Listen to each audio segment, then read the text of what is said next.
Everything is awesome. No, no, no, no, no. What? Don't get that stuck in my head. Stop motion is the art of creating a film by using a series of pictures. It's one of the most magical and tedious forms of filmmaking there is. It doesn't take much to put one together. Let me help you get started. The first thing you need is a story. Now maybe you want to make a 2-hour plot, or maybe you want to make a Lego figure dance for 10 seconds. Either way, decide on the story you want to tell. For this lesson, I threw together a stop motion using some cheap clay and wires that I got from the craft store. After you've got your idea, write everything down. It's very easy to forget things during filming. One helpful trick is to create what's called a storyboard. A storyboard looks a lot like a comic book, and it shows all the individual key shots of your film. Storyboarding is always useful, but not always necessary. Sometimes a detailed script is enough. Depending on how difficult your animation, you may want to make what's called a pre-visualization, or previs for short. For the example I'm making, I threw together a little stick figure cartoon so I can mess around with the movement and make it look exactly how I want before I started working with the clay on set. This way, while I'm filming, I can just mimic everything that I see in the previs. To draw the stick figure cartoon, I used a program called Adobe Flash, but some free alternatives are programs such as Synfig or Pencil. The studio is where you're going to be filming everything, and this is just a fancy term for a solid, well-built table or desk. I've done stop motion work in my living room, my garage, my backyard, even in an auto repair shop. But for the most part, I like to just use the spare desk in my bedroom and use cheap paper from the dollar store to create the set.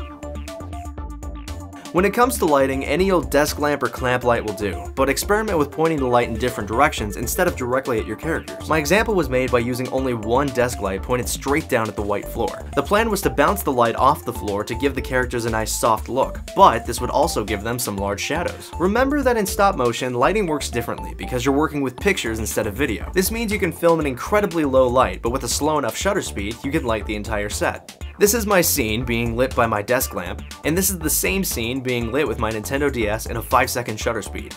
It's a good idea to only do stop motion indoors and to use consistent electrical lighting. Because the sun will eventually go down, this can mess with the coloring and lighting of your entire film over time. As a standard these days, I typically only do stop motion work at night or in rooms that don't have windows. Of course, for stop motion, you're gonna need some sort of camera. A camera phone is one option, and you can easily download some free stop motion apps. Webcams are also preferred because they have access to free stop motion programs. Personally, I like to use my professional DSLR camera that you're watching me on right now, but I like to combine it with a webcam so I can still use the software. Whatever camera you decide on, look in your manual and see if there's any way to lock the exposure. Most cameras these days will have an auto exposure feature that will brighten or darken the final picture depending on what's on screen. Every time you bring your hands in to move your characters around, the camera will readjust the exposure. This will cause a slight flicker in the video, so try to get rid of it ahead of time. It's also important during filming to only move what you want to move. Be careful of your surroundings while you're creating each shot, and depending on how sturdy it is, you might want to resist resting your arms on the studio table. Here's a tip: see if there's a way to remotely trigger your camera. Pressing the button to take the picture will cause the camera to move slightly, which will add some camera shake to the final video. Using a remote control, you can take a picture without having to touch the camera. Though if you don't have one, you can always do it manually, just be very careful pressing the button. If you're filming all this with a webcam, then your computer can act as your remote, which leads me into software. Stop motion software will help you see your progress as you work and also allow you access to some useful tools. If you're in the middle of filming your video and you're curious what it's looking like, you can press the play button and see a little preview of everything you've done so far. And in case if you move something by accident, you can easily use the ghosting or onion skin tool to see exactly where it was in the previous shot. Alright, you think you're ready to film? Here's your checklist. Your lights are in a good position, your camera is set up, and your auto exposure is locked. Now here's your optional checklist of things that you want but don't necessarily need. Your camera remote, your stop motion software, your previs probably running in a separate window, and if your camera has the ability to plug in, do it. The last thing you need during filming is your battery dying. Feel free to take a few test shots to make sure that your camera settings and your lighting are working well together. Also, stop motion is kind of a long process, so I recommend putting on some music. Load up Pandora, pop in a CD, or maybe put on your favorite classical vinyl record.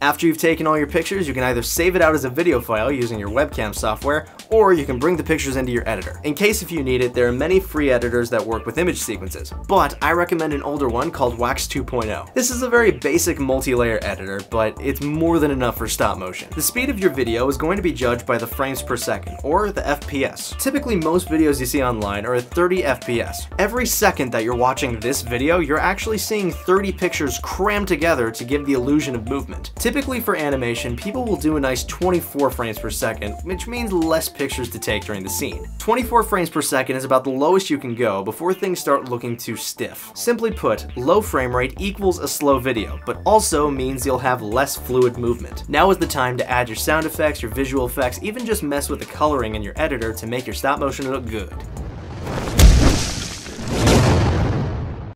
After everything is saved and done, export the video, upload it to YouTube, and send me a link. As with everything in filmmaking, the trick to a good stop motion is to just keep animating. Internet lessons and college professors can tell you a lot, but in the end, experience will always be your best teacher. I'm Aram Manai from Gamerboy Media. Thanks for watching.